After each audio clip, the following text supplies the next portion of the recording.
Final 19 April হাসিনী Lok Sabha নিয়ে পয়লা step vote নিলগে Agartala সাতরামনগর বিধানসভা কেন্দ্র নিয়ে বাই ইলেকশন নাই ও বাই ইলেকশনে বিজেপি বদল আগরতলা পৌর নিগম নি মেয়র দীপক মজুমদার ক্যান্ডিডেট চঙ্গিনাখা 4 সালে শিবির বিজেপি চাংজা ক্যান্ডিডেট ভোট সানানি চেখা তাই ভোট সানা অংখরমানি পয়লা সালনো ফুঙ রামনগর থুইজাক এমএলএ সুরজিৎ দত্তনি নগদ থাকা আরো থাকবে বিনি বাংফ্লিও খুম্বখা তাই বিনি রকুনি বড় বাইব কক শাখা আবার ইয়াগুলো কক্তবা থুমনে রকনি বিস্কাঙ্গ ফাই শাখা বিশি বাচি রমই আমচেরি লুকুরক বাই বিনি বেলাই কাহাম কগ্রক সামানি থুইজাক এমএলএ সুরজিৎ দত্ত বিনি ইয়াক রমিন বতিরি আশাক জনা শক পাই কাহিনেই শাখা তিনি বকরিখা থুইজাক সুরজিৎ দত্তনি বুকজা আজক থায় বদল বড় ক্যান্ডিডেট সরাবখা রামনগর বিধানসভা কেন্দ্রনি ব্যাবাক ভোটার 45,669 জনা ও বাই ইলেকশনও বাতাই লাইনাই ওখা বিজেপি বদল বাই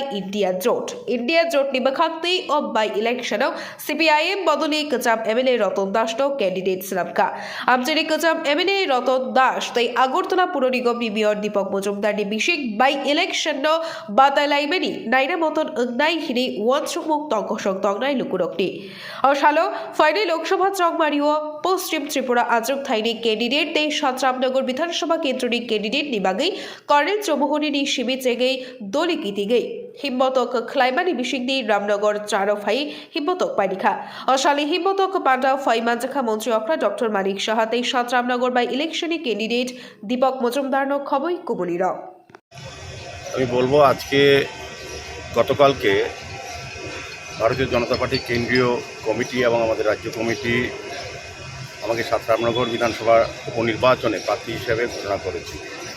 প্রথমেই ধন্যবাদ এবং কৃতজ্ঞতা প্রকাশ করছি আমাকে এই সুযোগ দায়িত্ব দেওয়ার জন্য, আমার উপর আস্থা রাখার জন্য এবং বিশ্বাস রাখার জন্য আমি সম্মান রক্ষা করার চেষ্টা করব। আজকে আনুষ্ঠানিকভাবে প্রচার শুরু হয়েছে। আজকে সকালবেলা আমাদের রাজ্যের মাননীয় মুখ্যমন্ত্রী প্রফেসর ডক্টর মানিক সাহার নেতৃত্বে সাতরামনগর মণ্ডলের উদ্যোগে পদযাত্রা করা হয়েছে। পদযাত্রা লক্ষ্য করেছি যখনই আমি যতটুকু রাস্তা আমি হেঁটেছি দুই ধারে মানুষ যথেষ্ট উৎসাহ আমাদেরকে আশীর্বাদ করেছেন, শুভেচ্ছা জানিয়েছেন এবং কিছু লোকের সঙ্গে কথা বলে ভালো লেগেছে। আমিও উৎসাহী, তারাও কিন্তু খুব খুশি হয়েছে যে আমাদের ভারতীয় জনতা প্রার্থী নির্বাচনে দলের সিদ্ধান্ত তারা সহমত প্রদান করছে। আমার বিশ্বাস এবং আশা এবং প্রত্যাশা, যেহেতু রামনগরের সঙ্গে আমার দীর্ঘদিনের যোগাযোগ আছে, তিনি এই রামনগরের বিধায়ক ছিলেন, প্রায় 50 বছর যিনি এই রামনগর পরিষেবা দিয়েছে, মানুষের সঙ্গে ছিলেন। অকাল প্রয়াণে উপনির্বাচন প্রয়াত বিধায়ক সুরজিৎ দত্তের সঙ্গেও আমার একটা যোগাযোগ ছিল, ওনার সঙ্গে অনেক বিভিন্ন কর্মসূচিতে অংশগ্রহণ করেছি এই বিধানসভা বা এই মণ্ডল এলাকায়। এই এলাকার লোকের সঙ্গে আমার আগে থেকে যোগাযোগ আছে। আর কাজের সুবাদে বিশেষ করে আমাদের সরকার আসার পর, আমাদের রাজ্য সরকার বিজেপি নীতি সরকার গঠিত হওয়ার 12টার পর আমাদের বিধায়ক এবং আমাদের সরকার এই এলাকার জন্য অনেক কাজ করেছে। পরবর্তী সময় আমাদের পৌর নিগম 2021-এ যখন আমাদের বিজেপি নেতৃত্বে পৌর নিগম হয়, আমাদের এখানে যারা নির্বাচিত কর্পোরেটররা আছেন তাদের সহযোগিতায় আমরা কিন্তু অনেক কাজ করছি। তাদের উন্নয়নের নিরিখে আমরা ভোট চাইব এবং আমার বিশ্বাস 100% আমরা আশাবাদী যে এই নির্বাচন, এটা আমরা বাম বলি দিচ্ছি, সুরজিৎবাবু প্রায় 40 বছর ধরে সরকার 27বার বিধায়ক হয়েছেন, কাজে এই জায়গার জমিটা আমাদের।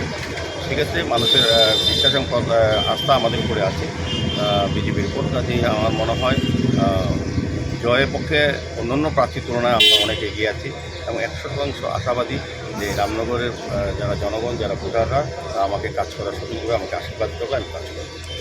আগামী 19 এপ্রিল আমাদের পশ্চিম আসনে আমাদের লোকসভার ইলেকশন ডেট করেছে এবং 19 এপ্রিল সবাই জানেন আমাদের অত্যন্ত প্রিয় সুরজিৎ দত্ত, যিনি সাতরামনগর কেন্দ্রের 7বারের উনি পরলোক গমন করেছেন। ওনার জায়গায় আজকে আমাদের ভারতীয় জনতা পার্টির মনোনীত প্রার্থী হচ্ছে আমাদের আগরতলা মিউনিসিপ্যাল কর্পোরেশনের মাননীয় মেয়র শ্রী দীপক মজুমদার। তো ওনার সমর্থনে এবং পশ্চিম আসনের লোকসভার আসনের যিনি প্রার্থী আমাদের প্রাক্তন মুখ্যমন্ত্রী এবং রাজ্যসভার সদস্য শ্রী বিপ্লব কুমার দেবের সমর্থনে আজকে রামনগর বিধানসভাতে আজকে আমরা পদযাত্রা করলাম।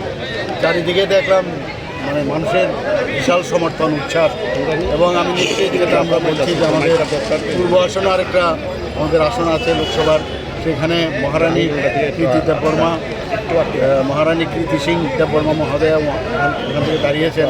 তো সব জায়গায় আমাদের ভারতীয় জনতা পার্টির সমস্ত কার্যকর্তারা, সব লিডার থেকে আরম্ভ করে একদম পৃষ্ঠাপ্রমুখ পর্যন্ত সবাই মানুষের ঘরে ঘরে যাচ্ছে, ওনাদের সমর্থন চাইছে এবং ভারতীয় জনতা পার্টি কাজ করেছে সেই কাজের নিরিখে সমর্থন চাই। এখানে অন্য জায়গায় আমরা দেখেছি কাজ না করে ইলেকশনের সময় আসা পরিযায়ী না, কিন্তু আমাদের ভারতীয় জনতা পার্টি 365 দিন কাজ করে। আমাদের মাননীয় প্রধানমন্ত্রীজি সারাদিন কাজ করেন, সাধারণ মানুষের কথা চিন্তা করেন, সর্বস্তরের সব ধরনের লোকের জন্য চিন্তা করেন, দেশের উন্নতির কথা চিন্তা করেন, দেশকে শক্তিশালী করার চেষ্টা করেন। তো আমরা সমস্ত কাজ নিয়ে আজকে প্রধানমন্ত্রী 10 বছরে যে কি কাজ করেছেন সেই কাজের নিরিখে এবং ত্রিপুরা সরকারের যে কী কাজ আমরা করেছি সেইগুলো নিয়ে আমরা মানুষের কাছে যাচ্ছি এবং আমি নিশ্চিত মানুষের মধ্যে যে উচ্ছ্বাস উদ্দীপনা আমি দেখছি এবং তারা বলছে যে মোদিজি ছাড়া হবে না। মোদিজিকে শক্তিশালী করতে হবে, দেশকে যদি বাঁচাতে হয়, দেশকে যদি শক্তিশালী করতে হয় তাহলে মোদিজি ছাড়া হবে না।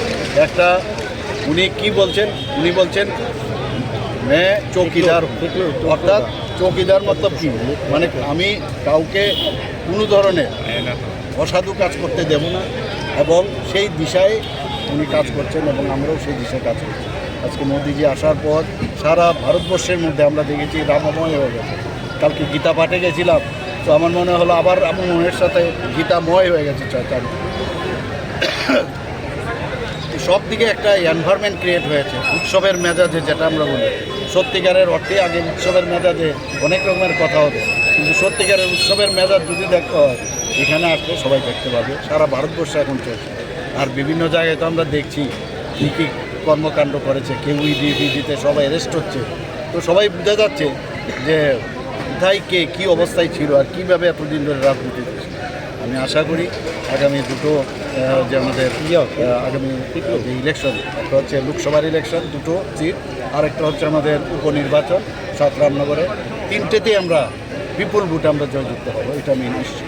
স্যার, বিরোধী দলনেতার একটা উক্তি রয়েছে যে মেয়র হিসেবে ওনার অনেক কাজ রয়েছে, তবে কেন ওনাকে এই উপনির্বাচনে প্রার্থী করা হলো? তবে কি বিজেপিতে যোগ্য প্রার্থীর অভাব হচ্ছে? উনাকে তো এখন অপোজিশন লিডার বানানো হয়েছে, তাহলে উনাদের কি যোগ্য প্রার্থীর কোনো অভাব ছিল? যেখানে যেরকম ওনাকে দেবে আবার আরেকজন আসবে, তো এখানে মেয়র আছে আরেক মেয়র আসবে, এতে কোনো সমস্যা নেই। উনার কী সমস্যা আছে? আসলে ওনাদের কোনো ইস্যু নেই এখন এইসব নিয়ে কথা বলবে। মানিকবাবু, আসন্ন লোকসভা নির্বাচন এবং উপনির্বাচনে ইন্ডিয়া জোটের প্রভাবটা কি বেশি পড়তে পারে? ইন্ডিয়া তো নেই, আর ওদের তো অ্যালায়েন্স আর নেই। আস্তে আস্তে করে একটা লেটারে চলে আসবে, আমি শিওর, এবং চলে আসছে। এখানে ওয়েস্ট বেঙ্গলে তো হচ্ছে না, তো বোঝা যাচ্ছে ওদের অ্যালায়েন্স একটা ভাওতা। ইন্ডিয়া নাম ভেবেছে, ইন্ডিয়া নাম বলে মানুষকে বোকা বানাবে, কিন্তু মানুষ সব বুঝে এখন আস্তে আস্তে ইন্ডি হয়ে গেছে। सर क्या मुद्दा रहेगा इस बार चुनाव? प्रधानमंत्री जी हमेशा कहते हैं डेवलपमेंट, उन्नयन के लेके हम लोग आगे बढ़ना चाहते हैं, और सबका साथ, सबका विकास और विश्वास, सबका विकास को लेके प्रधानमंत्री जी हम लोग को कह दिया है, सब घर में जाना है और सबको पूछना कि प्रधानमंत्री जी भेजे हम आपके पास, और वो उन लोगों का आशीर्वाद चाहिए। तो ये विकास को लेके हम लोग आगे बढ़ना चाहते हैं। तो किस तरह का रेस्पॉन्स मिल रहा है? रेस्पॉन्स तो मैं बताया ना, पूरा हर जगह में अभी सब वेट कर रहे हैं। यहाँ पर 19 तारीख और पूर्व आसन में अभी वेट कर रहा है 26 अप्रैल। आप आते समय बहुत लोगों से मिले हैं, तो क्या बातचीत हुआ? देखिए, हम लोग का यहाँ पर जाति भेद और कौन क्या काम ऊँच नीच ये सब नहीं रहता। हम लोग हर मोबाइल जो भी लोग जहाँ पे भी काम करते हैं, और हम लोग जानते हैं कि सबके साथ हम लोग को बात करना चाहिए, सबका सुख दुख का साथी होना चाहिए। कौन ऊंचा है, कौन कुर्सी में बैठा है, वो हमारे लिए में है। ऐसा पार्टियाँ भारतीय जनता। মানিকবাবু, বিরোধীদের একটাই বক্তব্য, পূর্ব ত্রিপুরা আসনে যিনি প্রার্থী রয়েছেন, যাকে আপনারা মনোনীত করেছেন, তাদের সাথে উপজাতি অংশের একটা মিল বন্ধন যেটা ছিল সেটা নেই। ভিন রাজ্য থেকে এসে রাজ্যে এসে কতটা প্রভাব ফেলতে পারে? ওনার জন্ম হয়েছে এখানে, ভিন রাজ্য থেকে কোথার থেকে আসলো? ওনার তো জন্ম এখানে, রাজ পরিবারের মহিলা মেয়ে, এরপরে আবার ভিন রাজ্য থেকে কোথার থেকে আসলো? সেটা বড় বড় বিরোধীদের একটা বক্তব্য। বিরোধীর তো কাজই হচ্ছে না এইসব খুঁজে কি একটা বের করা। উনি দেববর্মা লিখে না, তো দেববর্মন কোথার থেকে আসবে? এখান থেকে এসছে। উনি আমাদের যে কিরিট বীর বিক্রম, মহারাজা কিরিট বীর বিক্রমের কন্যা। এরপরে আবার কি বাইরের থেকে কোথায় এসছে বললাম না, কোনো কিছু নেই। ওরা এইসব খুঁজে খুঁজে আমাকেও বলে দিতে পারে কোথার থেকে এসছে। স্যার, বিরোধী প্রার্থী রতন দাসের মতামত রয়েছে যে এই 5 বছরে সাতরামনগরে কোনো কাজ হয়নি, সেই তালিকা নিয়ে তিনি জনগণের কাছে যাচ্ছেন। উনি যে রাস্তা দিয়ে আসেন ওনাকে বলুন আগের রাস্তাগুলো কী ছিল।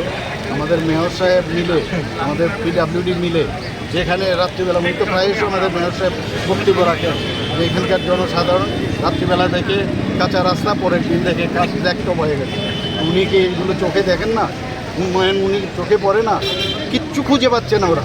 এখন এইগুলোই বলবো। মানুষ তো রাস্তা দিয়ে আছে, আর মোদিজি রাস্তা শুধু বানাচ্ছেন না, রাস্তা দেখায়, হীরা মডেল দিয়েছে। কি বলছেন উনি? আর আমাদের সুবিধা হতো 35 বছরে যদি ওরা কি খানিকটাও যদি কাজ টাজ করতো, তাহলে আমাদের চিন্তা এতটা হতো না। আমাদের সমস্যা হচ্ছে কিছুই কাজ করিনি।